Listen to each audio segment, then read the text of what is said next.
இது சின்ன மலை தோசை தின்ன தின்ன ஆசை அடதனமும் இங்க பூசை பட்டா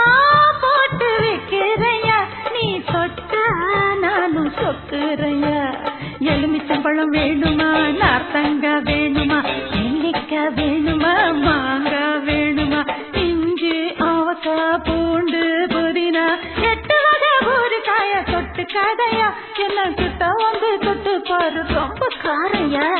ஊத்திக்க